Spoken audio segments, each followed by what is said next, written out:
quarto de século antes de Charles Darwin publicar a sua teoria sobre a origem das espécies, o jovem cientista escrevia suas ideias sobre organismos vivos como naturalista a bordo do HMS Beagle, um navio britânico que excursionava pelas águas da América do Sul com a missão de mapear os mares desta região. Quando o Beagle esteve aqui em Galápagos, Darwin juntou amostras da vida selvagem e também escreveu informações na sua bitácula de viagem. Mas foi só depois, quando ele retornou para a Inglaterra, em 1836, que suas ideias começaram a tomar forma. E vários anos mais tiveram que passar para a sua teoria da evolução se tornar um dos paradigmas mais populares entre os cientistas.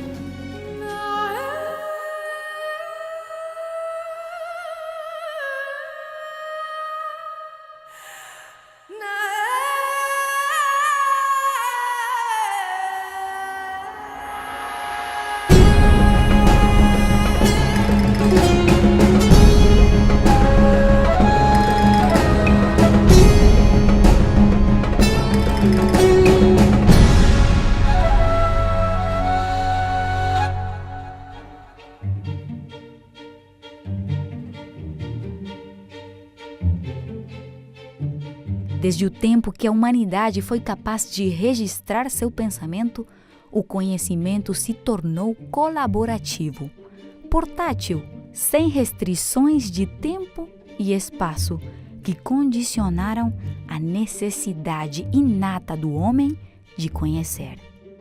E embora o sábio provérbio diga que não há nada novo embaixo do sol, vemos o conhecimento reciclar-se através dos séculos e ideias latentes por gerações crescerem e se consolidarem no momento certo da história.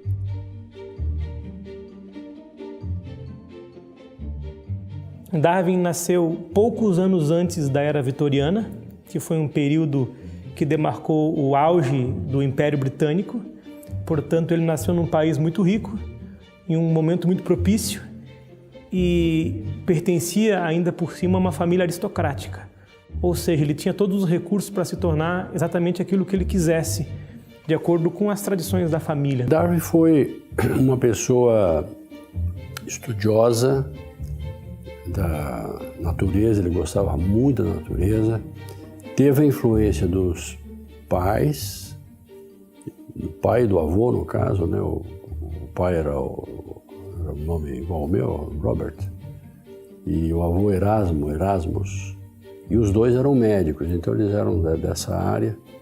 Queriam que o filho estudasse medicina, mas ele não deu certo, ele não gostava.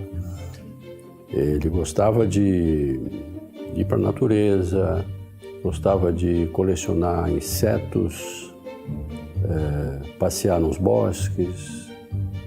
E ele era uma pessoa que fazia boa observação. Ele então, antes mesmo de ingressar na escola de medicina, ele acabou frustrando seu pai e decidindo outra coisa.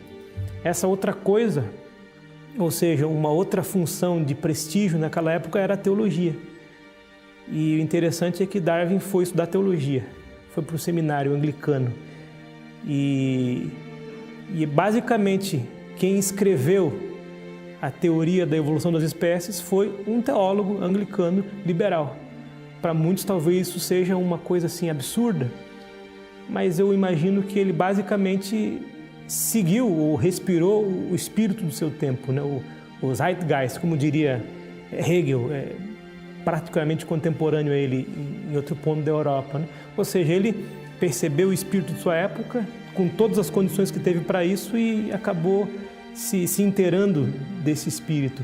Até porque os anglicanos, os teólogos da época, eles, na Inglaterra pelo menos, eles estudavam a natureza como observação da criação de Deus. Ou seja, fazia parte das aulas de teologia do curso, aulas de história natural.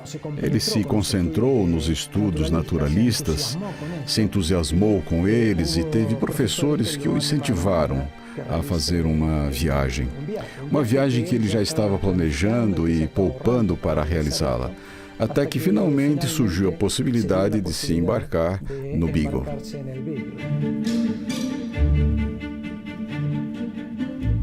Em uma época caracterizada pelas grandes travessias britânicas ao redor do mundo, o sonho de muitos era conhecer as maravilhas ocultas além do horizonte. Mas, seja por ambição ou curiosidade, a viagem não era garantia de sucesso. Seria o vento das experiências, as tormentas da subsistência e os calmos entardeceres da reflexão os que poderiam despertar no viajante certo o necessário para pensar além do paradigma do seu tempo.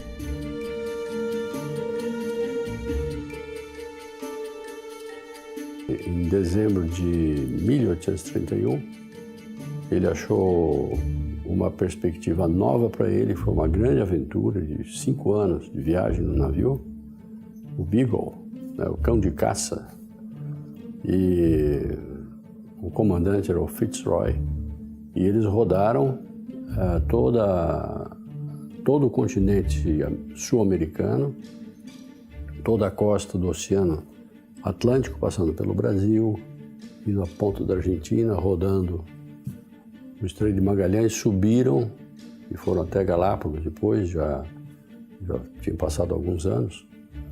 Lá ele fez um estudo interessante dos animais que estavam lá, das tartarugas gigantes. As ilhas são características de uma diversidade biológica muito interessante. Depois ele rodou também, foi até a Austrália, toda aquela região lá da Ásia, né? Então ele fez uma viagem muito cansativa, desgastante. Ele passaria os próximos quase 5 anos, basicamente pelo mundo, né? Mais famoso, Galápagos, esteve na Austrália, esteve no Rio de Janeiro. Galápagos basicamente foi o local que ele mais gostou. E eu imagino que um garoto, porque ele não tinha muito mais do que 22, 23 anos quando embarcou no Beagle, e fascinado por todas aquelas ciências que ele estudava, então ele entrou como um garoto cheio de curiosidade que agora poderia desvendar o mundo e fazer os seus desenhos, as suas observações. Acho que o Beagle para ele significou talvez liberdade. Quando Charles Darwin visitou as Ilhas Galápagos em setembro de 1835, seu diário registra anotações de um jovem que não aparenta estar muito feliz por estar aqui. De fato, quando desembarcou na ilha de São Cristóvão, a descreveu como algo parecido com o inferno. O lugar pode ser comparado a como imaginamos que seriam as regiões cultivadas do inferno.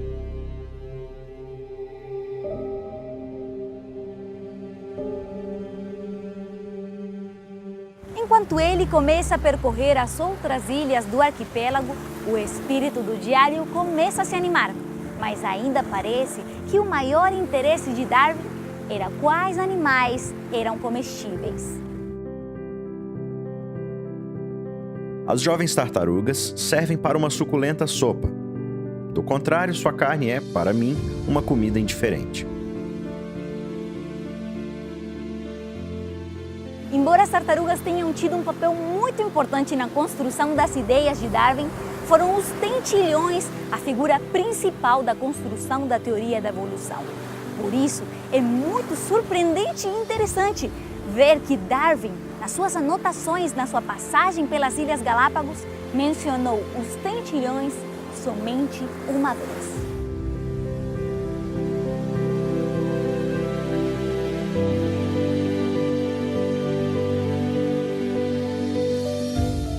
A viagem do Darwin, ela foi, sem dúvida, o lugar onde ele começou a elaborar as suas ideias. É interessante que, conforme a ciência vai se popularizando, algumas ideias vão se tornando uma caricatura. Como uma caricatura? É comum as pessoas, por exemplo, pensarem que Darwin, quando chegou nas Ilhas Galápagos, né, ele encontrou lá os famosos tentilhões, que são as aves, né, com os diferentes bicos, que ele chegou a essa conclusão, né? Sem dúvida, ele passou por lá, fez essas observações, né? Mas na realidade foi todo um processo, né, de registros das diferentes coisas que ele estava fazendo, da vegetação do continente, né, do que ele conhecia na Europa, do que ele observou na América do Sul, né, que levou a ele pensar nessas explicações, nessa formulação, vamos dizer assim. Tá? Com certeza não foi o determinante. As ideias de Darwin não começam com Darwin.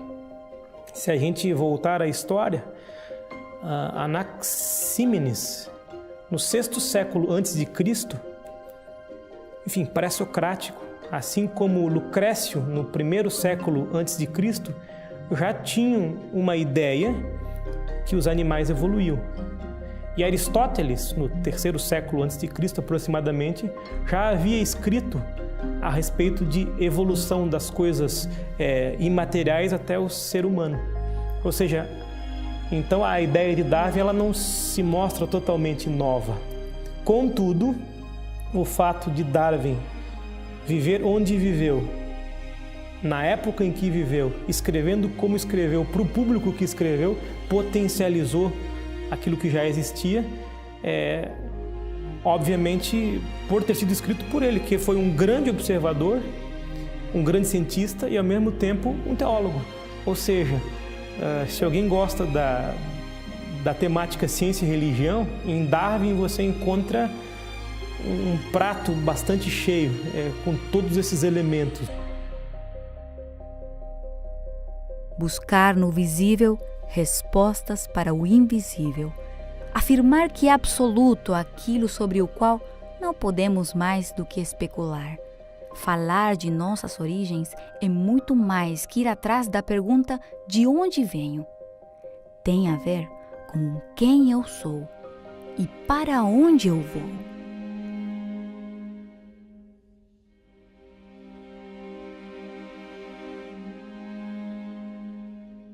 Ao voltar de sua viagem, Darwin ainda teria um vasto caminho a percorrer no desenvolvimento de suas ideias.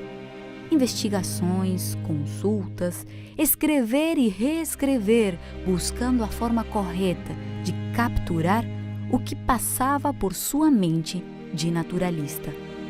Mas será que, como teólogo, era também consciente do impacto que sua teoria poderia ter no que ele dizia crer?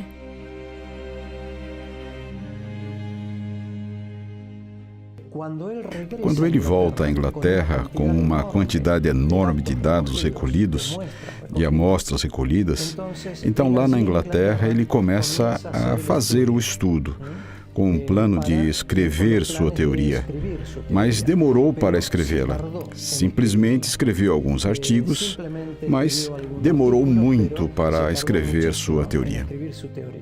Escreveu o que escreveu, só que sem absolutamente nenhuma ideia, penso eu, de confrontar a religião posta, de questionar Deus, de questionar os postulados teológicos, de questionar a igreja anglicana, a rainha, qualquer coisa assim. Não. Ele, enquanto naturalista, que se tornaria, enquanto teólogo, para o qual estava estudando para ser, dentro do espírito de sua época e seguindo os passos dos seus professores, precisamente quis estudar a grandeza da criação de Deus. Então, o que fizeram com Darwin, depois de Darwin, talvez foi algo bastante violento em relação às interpretações distintas de sua teoria. Tanto é verdade que Darwin, ele tinha plena consciência de que a publicação de sua obra, que aconteceu só em 1859, ele nasceu em 1809, ele já tinha uma certa idade, né? Então, ficou cozinhando bastante tempo até que ele publicasse. Ele não queria publicá-la porque ele já imaginava que algumas alas mais conservadoras da igreja e talvez mesmo as mais liberais pudessem apedrejá-lo, mas ele foi convencido acabou publicando o texto e, bom, deu no que deu, né? O que incentivou a escrever rapidamente, passados os 20 anos, é que teve outro, um cientista chamado Wallace, que escreveu todo um artigo que incluía a seleção natural e chegou às mesmas conclusões que Darwin havia chegado e não havia publicado. Assim se desesperou e, com ansiedade e angústia, chegou a se comunicar com o geólogo Lyell por causa disso, para lhe pedir conselhos, e conversaram com Wallace e chegaram num acordo. E então Wallace esteve plenamente disposto, porque já havia conversado com ele antes e não tinha a intenção de fazer o plágio, senão que ele tinha descoberto outros caminhos que o levavam a ideias similares. Então ele lhe deu tempo para Darwin se sentar e escrever. E isso, obviamente, o levou a acelerar o processo de colocar todas as suas ideias no livro de Origem das Espécies, conhecido como Origem das Espécies e a Seleção Natural. E esse livro, em um só dia, vendeu em torno de 1.500 exemplares em um só dia. Era impressionante a expectativa que havia na população, com certa cultura, que conhecia o que já lhes havia chegado, informações, mas queriam conhecer quais eram as distintas ideias de Darwin. Basicamente, o texto que Darwin escreveu em 1859, que em resumo é basicamente a seleção das espécies, né? A evolução das espécies, você tem lá um nome que é bastante comprido em inglês, né? Mas basicamente essa obra lhe deu fama, lhe deu a imortalidade, lhe deu cadeiras em circuitos fechados de ciência e se tornou, em pouco tempo, um paradigma. Conhecimento, busca pessoal que se estende até se tornar social. Uma ideia simples que cresce até se converter, interagindo com o contexto de uma sociedade e de um tempo histórico que se combinam, estabelecendo um momento propício para a aceitação de uma ideia. Ou, como diria o sociólogo húngaro Kármán Heim, todas as ideias sempre são de alguém, mas elas se desenvolvem quando existe um contexto social favorável para a aceitação dessa ideia.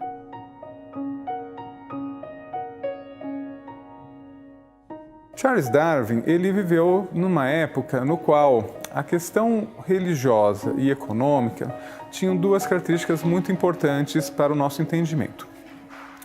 Dentro da teologia inglesa, no qual ele tinha bastante conhecimento, uma vez que ele iniciou até a sua formação teológica, a ideia da teologia natural era uma ideia muito forte. A ideia da teologia natural era uma ideia de que nós poderíamos conhecer Deus através da natureza. E um dos argumentos, mais defendidos era justamente a ideia de Deus como um relojoeiro, no qual teria construído, criado cada uma das coisas de uma forma que nós poderíamos encontrar provas da existência de Deus. Na realidade, a teologia natural era mais do que uma ideia de uma prova da natureza de Deus. Era a ideia de que, ao estudarmos a natureza, nós encontraríamos o sentido de Deus, o que Ele queria nos ensinar. Essa era uma ideia bastante forte, embora não necessariamente que fosse um contexto que todos concordassem com essa ideia. Nos dias de Darwin, estava na moda acreditar que Deus provavelmente existia, mas não interagia no mundo. Então, não teria nada no mundo que precisaríamos de Deus para explicar. Agora, Darwin olhou para o mal na natureza. Ele viu animais matando outros, viu animais sofrendo e morrendo.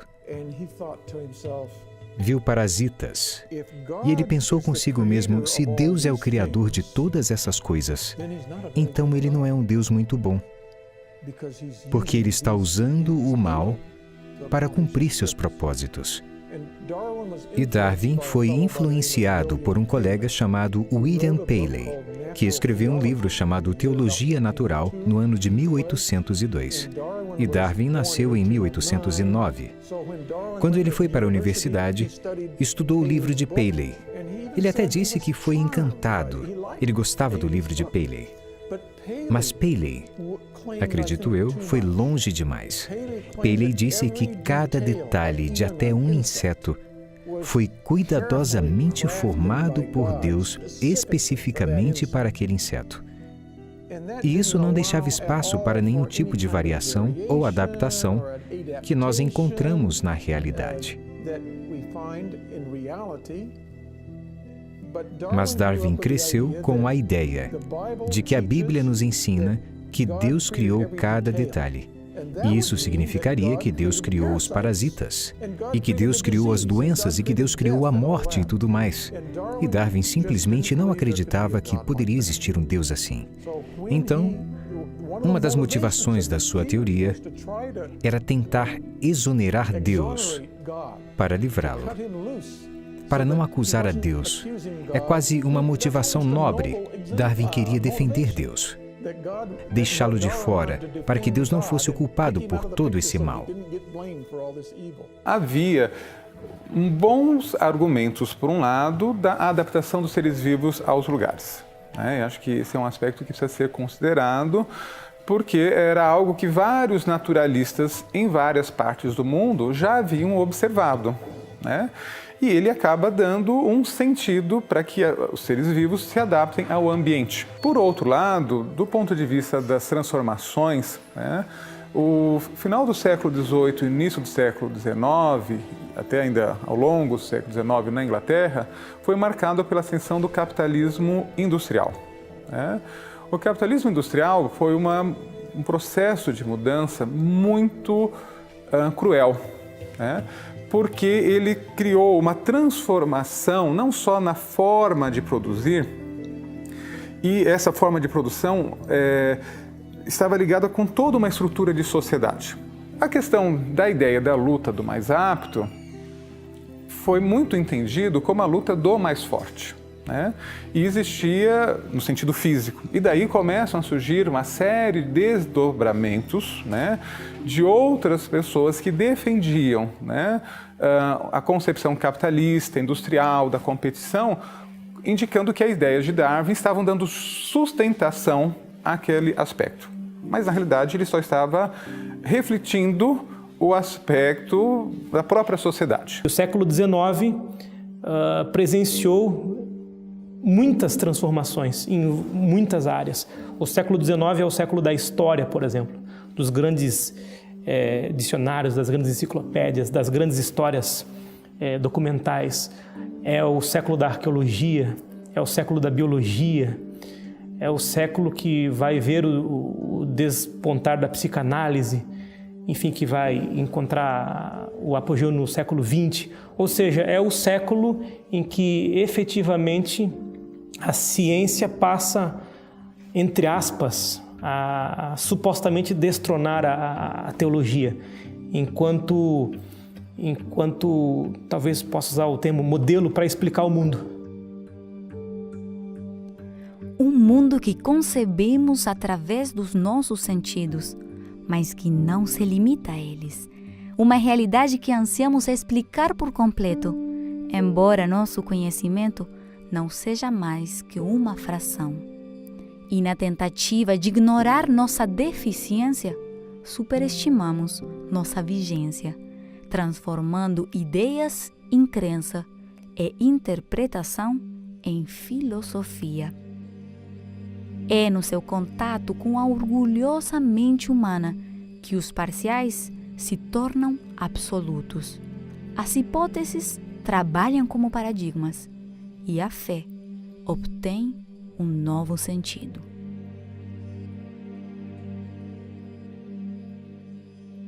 Um pouco mais tarde, no mesmo século XIX, Nietzsche em seu livro A Gaia Ciência, falaria sobre a morte de Deus. Deus está morto, Deus está morto, Deus está morto 3 vezes. Nós o matamos.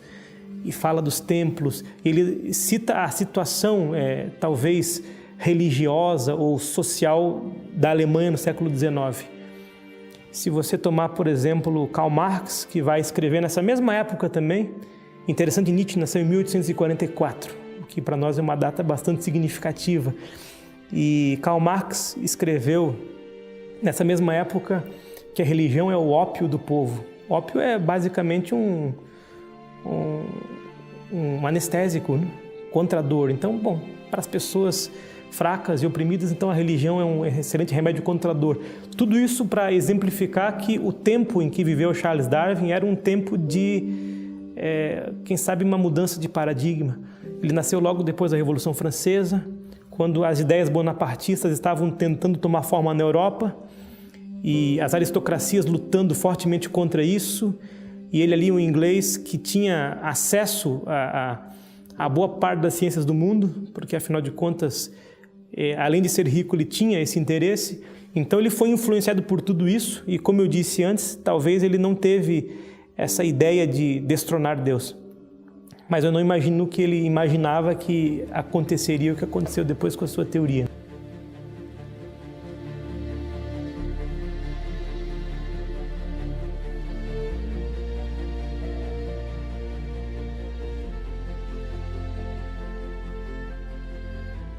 Mas então, o que foi que Darwin realmente quis dizer? Será que estamos compreendendo ou aplicando corretamente todas as implicações da sua teoria? Ou será que este é mais um exemplo de uma hipótese que perdeu o rumo em mãos erradas? Nesta nova temporada do Origens, te convidamos a percorrer as Ilhas Galápagos, conhecer suas maravilhas, descobrir seus mistérios e analisar as verdades e mitos do arquipélago que revolucionou a forma que Darwin e muitos outros interpretam suas origens.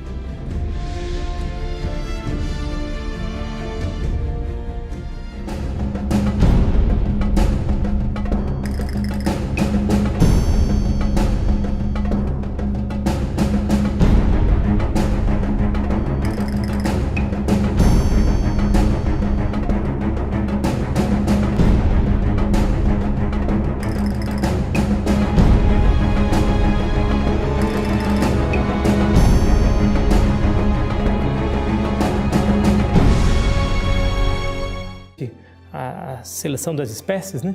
A evolução das espécies. Você tem lá um nome que é bastante comprido em inglês, né? Mas basicamente essa obra lhe deu fama, lhe deu a imortalidade, lhe deu cadeiras em circuitos fechados de ciência e se tornou, em pouco tempo, um paradigma. Conhecimento, busca pessoal que se estende até se tornar social. Uma ideia simples que cresce até se converter, interagindo com o contexto de uma sociedade e de um tempo histórico que se combinam, estabelecendo um momento propício para a aceitação de uma ideia. Ou, como diria o sociólogo húngaro Kármán Heim, todas as ideias sempre são de alguém, mas elas se desenvolvem quando existe um contexto social favorável para a aceitação dessa ideia.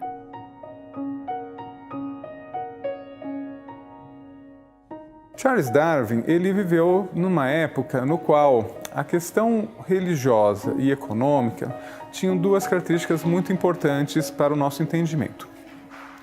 Dentro da teologia inglesa, no qual ele tinha bastante conhecimento, uma vez que ele iniciou até a sua formação teológica, a ideia da teologia natural era uma ideia muito forte.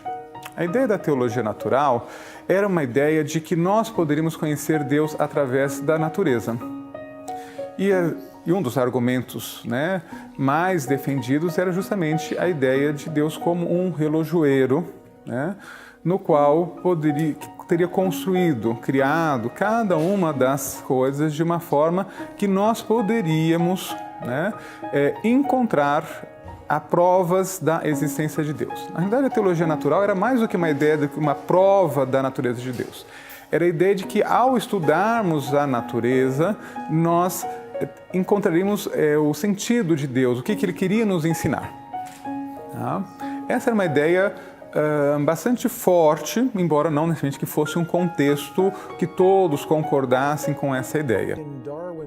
Nos dias de Darwin, estava na moda acreditar que Deus provavelmente existia, mas não interagia no mundo. Então, não teria nada no mundo que precisaríamos de Deus para explicar. Agora, Darwin olhou para o mal na natureza. Ele viu animais matando outros. Impressionante a expectativa que havia na população, com certa cultura, que conhecia o que já lhes havia chegado, informações, mas queriam conhecer quais eram as distintas ideias de Darwin. Basicamente, o texto que Darwin escreveu em 1859, que em resumo é basicamente a seleção das espécies, né? A evolução das espécies, você tem lá um nome que é bastante comprido em inglês, né? Mas basicamente essa obra lhe deu fama, lhe deu a imortalidade, lhe deu cadeiras em circuitos fechados de ciência e se tornou, em pouco tempo, um paradigma. Conhecimento, busca pessoal que se estende até se tornar social. Uma ideia simples que cresce até se converter, interagindo com o contexto de uma sociedade e de um tempo histórico que se combinam, estabelecendo um momento propício para a aceitação de uma ideia. Ou, como diria o sociólogo húngaro Kármán Heim, todas as ideias sempre são de alguém, mas elas se desenvolvem quando existe um contexto social favorável para a aceitação dessa ideia.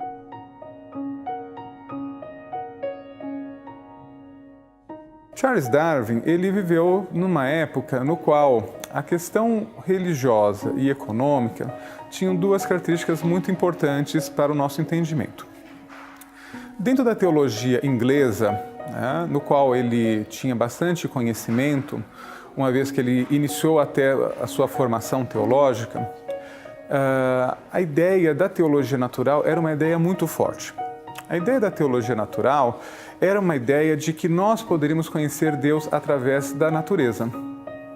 E um dos argumentos, né, mais defendidos era justamente a ideia de Deus como um relojoeiro, né, no qual teria construído, criado cada uma das coisas de uma forma que nós poderíamos, né, encontrar provas da existência de Deus. Na realidade, a teologia natural era mais do que uma ideia de uma prova da natureza de Deus.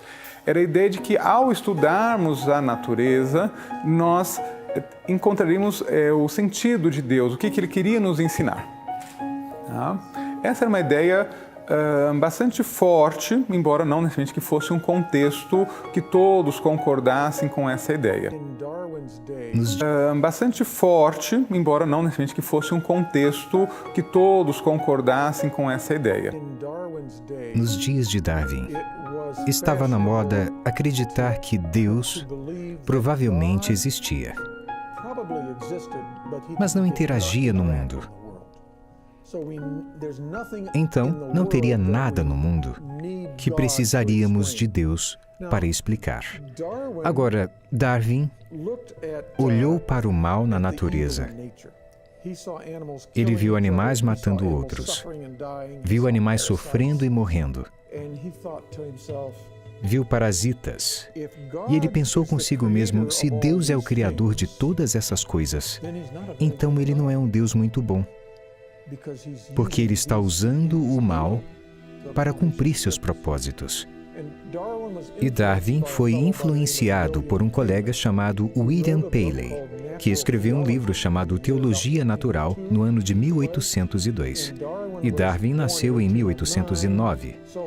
Quando ele foi para a universidade, estudou o livro de Paley. Ele até disse que foi encantado. Ele gostava do livro de Paley. Mas Paley, acredito eu, foi longe demais. Paley disse que cada detalhe de até um inseto foi cuidadosamente formado por Deus especificamente para aquele inseto. E isso não deixava espaço para nenhum tipo de variação ou adaptação que nós encontramos na realidade. Mas Darwin cresceu com a ideia de que a Bíblia nos ensina que Deus criou cada detalhe. E isso significaria que Deus criou os parasitas, e que Deus criou as doenças, e que Deus criou a morte e tudo mais. E Darwin simplesmente não acreditava que poderia existir um Deus assim. Então, uma das motivações da sua teoria era tentar exonerar Deus para livrá-lo, para não acusar a Deus. É quase uma motivação nobre. Darwin queria defender Deus, deixá-lo de fora, para que Deus não fosse o culpado por todo esse mal. Havia bons argumentos, por um lado, da adaptação dos seres vivos aos lugares. Eu acho que esse é um aspecto que precisa ser considerado, porque era algo que vários naturalistas em várias partes do mundo já haviam observado, E ele acaba dando um sentido para que os seres vivos se adaptem ao ambiente. Por outro lado, do ponto de vista das transformações, o final do século XVIII e início do século XIX, até ainda ao longo do século XIX na Inglaterra, foi marcado pela ascensão do capitalismo industrial. Darwin estava dando sustentação àquele aspecto, mas na realidade ele só estava refletindo o aspecto da própria sociedade. O século XIX presenciou muitas transformações em muitas áreas. O século XIX é o século da história, por exemplo, dos grandes dicionários, das grandes enciclopédias, das grandes histórias documentais. É o século da arqueologia, é o século da biologia, é o século que vai ver o despontar da psicanálise, enfim, que vai encontrar o apogeu no século XX. Ou seja, é o século em que efetivamente a ciência passa, entre aspas, a supostamente destronar a teologia, enquanto talvez possa usar o termo modelo para explicar o mundo. Um mundo que concebemos através dos nossos sentidos, mas que não se limita a eles. Uma realidade que ansiamos explicar por completo, embora nosso conhecimento não seja mais que uma fração.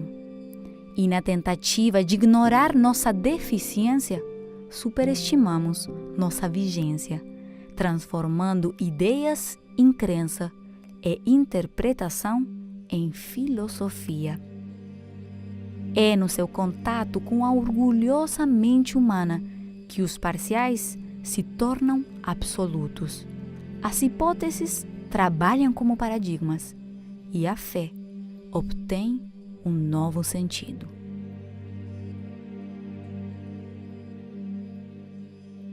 Um pouco mais tarde, no mesmo século XIX, Nietzsche, em seu livro A Gaia Ciência, falaria sobre a morte de Deus. Deus está morto, Deus está morto, Deus está morto 3 vezes. Nós o matamos.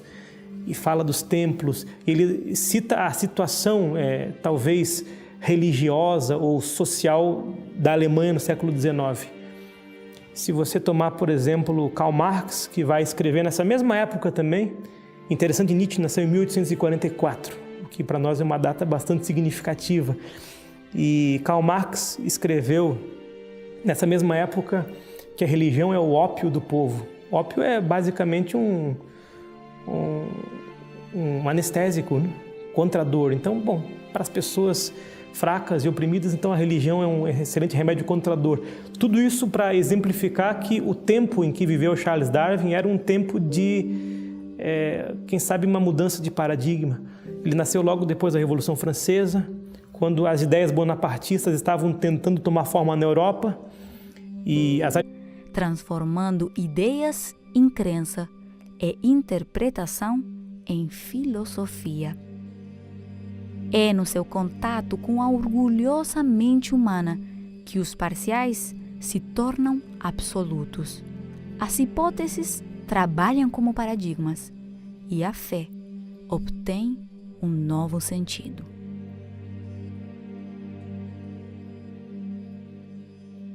Um pouco mais tarde, no mesmo século XIX, Nietzsche, em seu livro A Gaia Ciência, falaria sobre a morte de Deus. Deus está morto, Deus está morto, Deus está morto 3 vezes. Nós o matamos. E fala dos templos. Ele cita a situação, talvez, religiosa ou social da Alemanha no século XIX. Se você tomar, por exemplo, Karl Marx, que vai escrever nessa mesma época também, interessante, Nietzsche nasceu em 1844, o que para nós é uma data bastante significativa. E Karl Marx escreveu, nessa mesma época, que a religião é o ópio do povo. Ópio é basicamente um anestésico, né, contra a dor. Então, bom, para as pessoas fracas e oprimidas, então a religião é um excelente remédio contra a dor. Tudo isso para exemplificar que o tempo em que viveu Charles Darwin era um tempo de, quem sabe, uma mudança de paradigma. Ele nasceu logo depois da Revolução Francesa, quando as ideias bonapartistas estavam tentando tomar forma na Europa e as aristocracias lutando fortemente contra isso. E ele ali, um inglês que tinha acesso a boa parte das ciências do mundo, porque afinal de contas, além de ser rico, ele tinha esse interesse. Então ele foi influenciado por tudo isso e, como eu disse antes, talvez ele não teve essa ideia de destronar Deus. Mas eu não imagino que ele imaginava que aconteceria o que aconteceu depois com a sua teoria.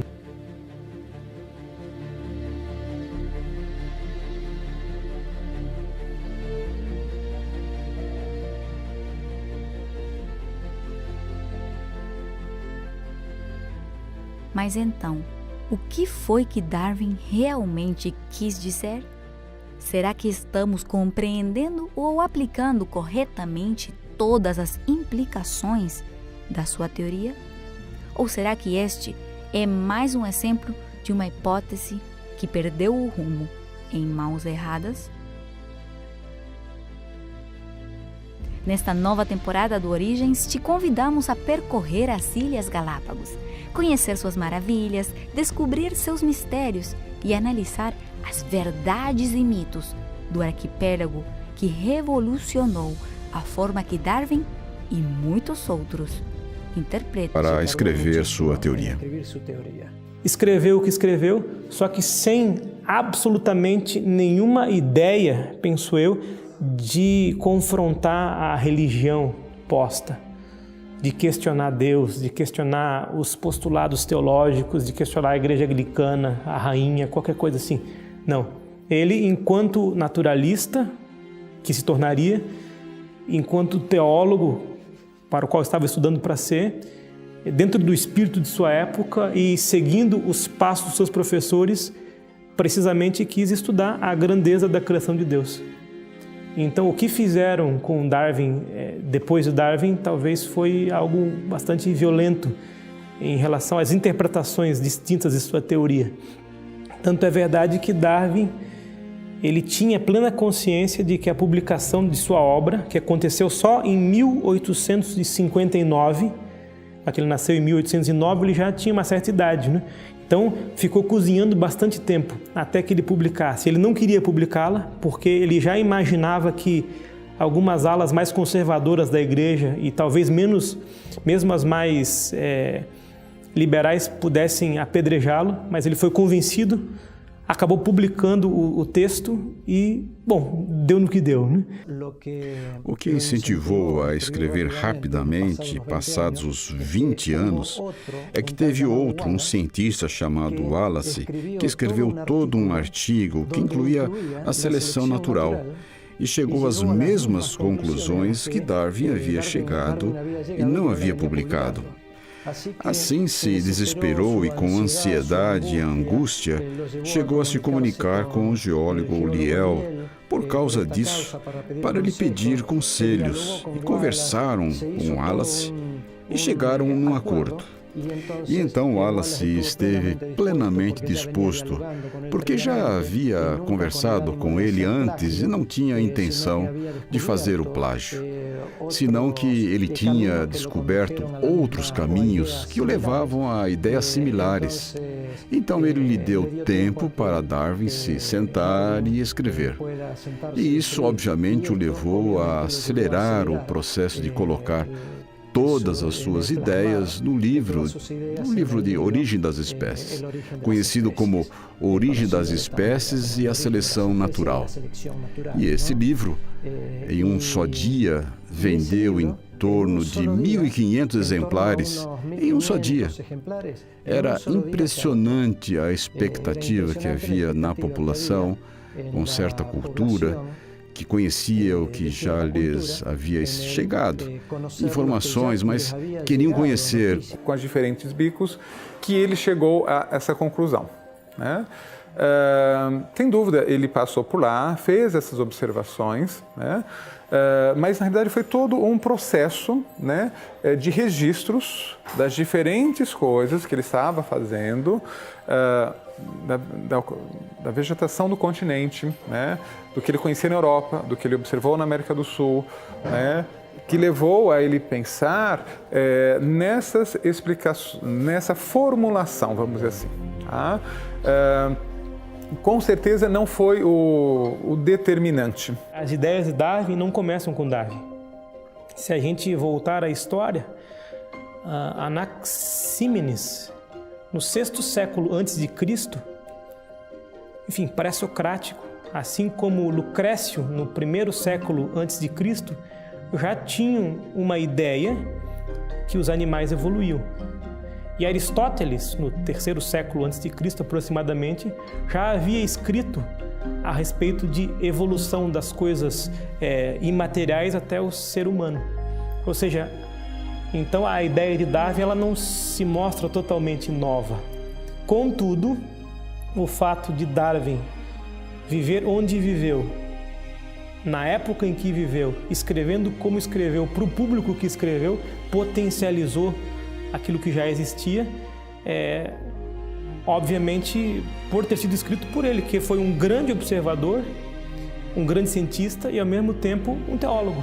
Ou seja, se alguém gosta da temática ciência e religião, em Darwin você encontra um prato bastante cheio, com todos esses elementos.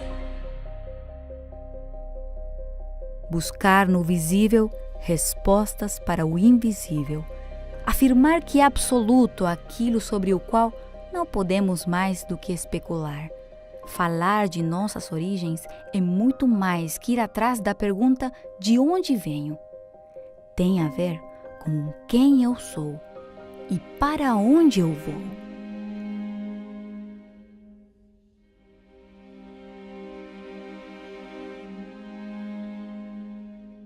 Ao voltar de sua viagem, Darwin ainda teria um vasto caminho a percorrer no desenvolvimento de suas ideias. Investigações, consultas, escrever e reescrever, buscando a forma correta de capturar o que passava por sua mente de naturalista. Mas será que, como teólogo, era também consciente do impacto que sua teoria poderia ter no que ele dizia crer?